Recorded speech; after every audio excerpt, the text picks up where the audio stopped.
아까 그리고 또 6천억 뭐 경제 효과 말씀하셨습니다만 네.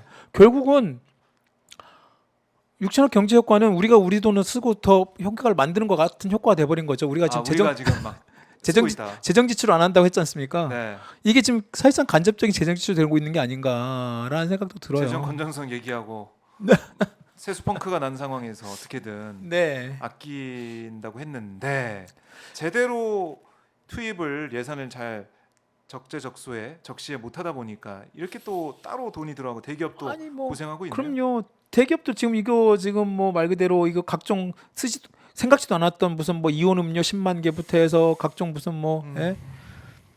직원들 동원하고 예. 상품 내고 움직이고 그다음에 정부는 또 무슨 이번에 그 또 그 3만 명, 3만 5천 명 각 지역으로 분산해서 또 배치하고 또 호텔하고 막 이렇게 하지 않습니까? 네. 그거 다 경비예요. 비용이죠.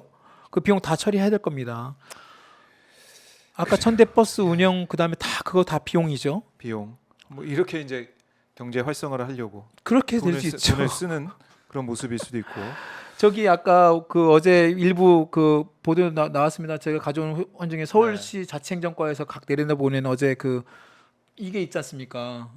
숙박 비용 홈스테이 홈스테이 요청해가지고 각 5개 15,000명을 지금 수용하려고 지금 했는데 결국은 서울은 3,000명밖에 안 되기로 했잖아요.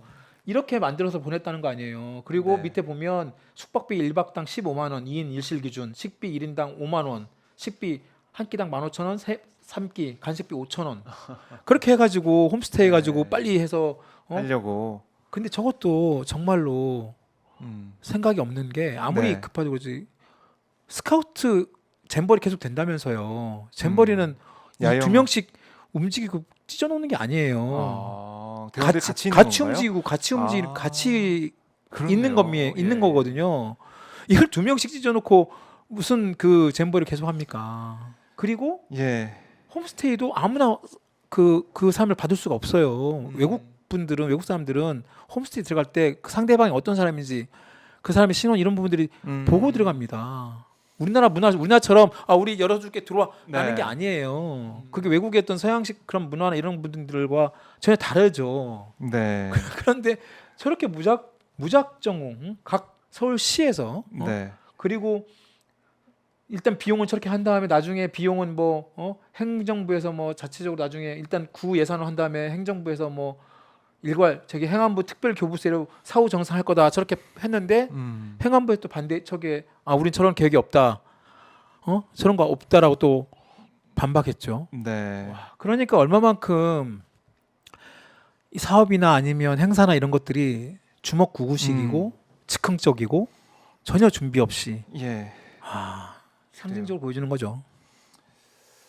자, 이 잼버리 관련된 여러 가지 문제점들, 우려되는 점들을 하나하나 짚어봤습니다. 잼버리에 대해서 여러분들 많은 관심을 지금 가지고 계신데 아까 CCTV 한번 다시 한번 보여드릴까요? 2시 네. 50분 기준으로 한 지금 56% 네. 잼버리 버스가 56%가 새만금 빠져나갔다고 하네요. 네, 여기는 버스는 안 잡히고 있지만은 아까보다 더 이제 정리가 된 듯한 느낌입니다. 저 뒤쪽으로 아마 더 네. 이제 더 많이 빠져나갔고 이게 이제 56% 이상 더 빠져나간다고 하면 아마 아직까지도 이제 네. 못 빠져나 여기 있는 대원들이 있는 거죠. 그렇죠. 사실 오늘 밤에나 그렇죠. 말이 다들 3만 5천 명이 빠져나가는 것이죠. 한 차 한 대당 보통 한 30명 많이면 네. 타면 40명이잖아요. 음, 그게 이제 1,000대야 4만 명인데 말이 그렇죠. 1,000대지. 그걸 다 타고 준비하고 대기하고 차 그게 어마어마한 시간이 네. 걸리는 거죠. 자, 지금 2년 뒤에는 아테잼버리가 또 있다고 하는데, 네. 우리나라에서요? 예, 열리는군요 또. 아테잼버리가 2년 뒤에 그때도 뭐 새만금에서 한다 이런 얘기가 있던데, 아마 못하지 않을까요? 아마 이제 다른 곳으로 가지 않을까라는 네, 생각도 들고 그리고 아니면 또 이번 기회에 이번 사안 이번 행사를 교훈 삼아서 네, 다시 한번 제대로 한번 해볼 수도 있겠지만 글쎄요 아테젠버리가 아마 근데 이미 2년 후에 하면 아마 야영지가 결정이 됐을 것 같은데 네. 지금 보면은 우리가 보면 2025년 33회 네. 아시아 태평양 잼버리 개최국 선정이 됐는데 네 아직 국내 개최지는 선정되지 않았습니다. 아 그렇군요. 네. 그래서 뭐 새만금도 뭐 의지를 가지고 있다라는 얘기는 이 대회전에 있었는데 지금 뭐 이렇게 파행이 되다 보니까 어려울 것 같고 뭐 아마 아태전벌이나 고성 얘기가 또 나오고 있고 아마 그렇네요. 고성이 아마 많이 음. 했고 고성 아니면 무주 막 이렇게 되지 않을까 생각이 네. 듭니다. 네. 무주에서 옛날 아태전벌 했었고 그래요. 네.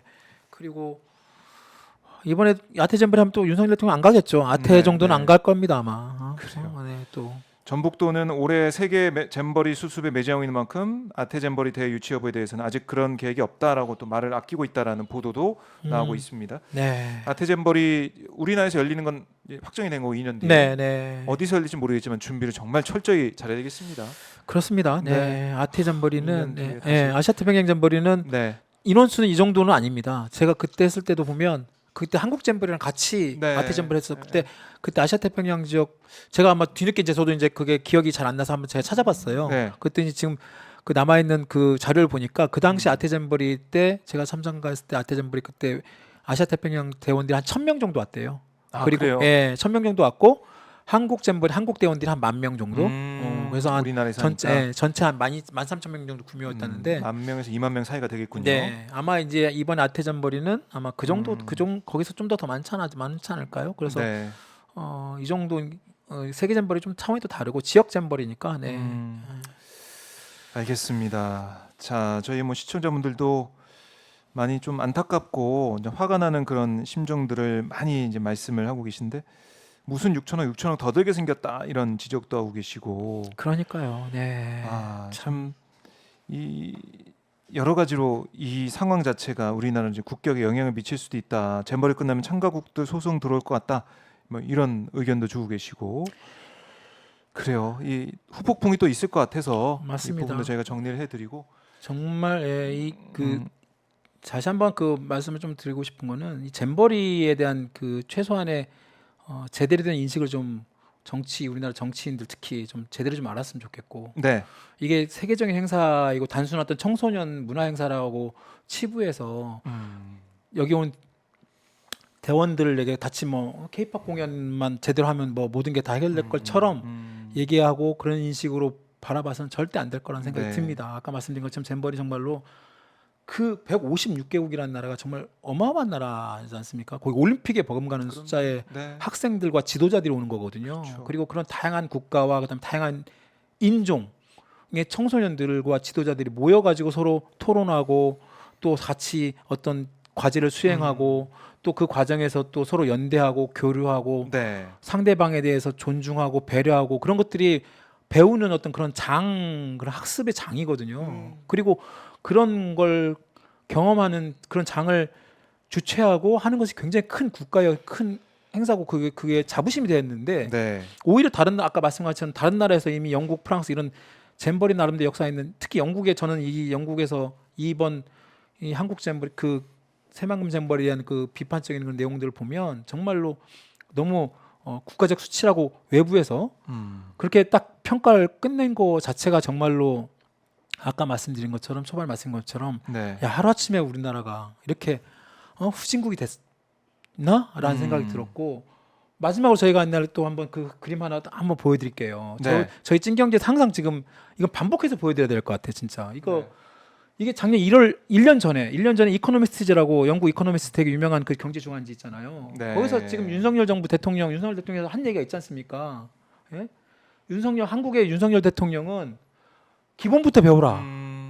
기본부터 배우라는 얘기 1년 전에 이코노미스트가 2022년 8월 25일자 네. 1년 전에 저기 거의 잡지에 1년 전이네요. 네, 1년 전에 잡지에서 이미 윤석열 대통령한테 저렇게 썼어요. 칼럼으로. 세상에 이코노미스트가 세상에 한 국가의 대통령을 상대로 기본부터 배우라고 저렇게 1년 전에 쓴 내용이 칼럼이 저는 이번에 또다시 1년이 지난 다음에 이 잼버리를 통해 또다시 영국의 매체들, 영국 그 주력 매체들이 국가적 수치나 한국의 이런 그 잼버리 운영 방법, 준비 상황을 그대로 보여주는 그리고 이게 그대로 아마 또 반복이 되는 네. 그게 있는 겁니다. 정말 저희는 정말 저 부분들을 계속 한번 더 짚고 저게 영국의 내지는 유력 이코노미스트를 보는 유력 경제 매체 내지는 뭐 지식인들 사이에서 아마 계속 네. 남아 있을 겁니다. 그리고 이번 잼버리 대회를 통해서 다시 한번 또 재확인되지 않았을까라는 네. 생각이 듭니다. 알겠습니다. 오늘 김종철의 찐경제 이렇게 잼버리 관련돼서 집중적으로 분석을 해봤고요. 자, 오마이 TV 구독, 좋아요, 알림 설정 아직 안 하신 분들 해주시고 함께 성원해주시고 또 유튜브 멤버십 가입을 통해서 오마이 TV가 계속 방송할 수 있게 여러분들 또 성원 모아주시면 고맙겠습니다. 자, 김 기자 고생 많으셨고요. 네, 다음 주에 또 뵙겠습니다. 고맙습니다. 네, 감사합니다. 네.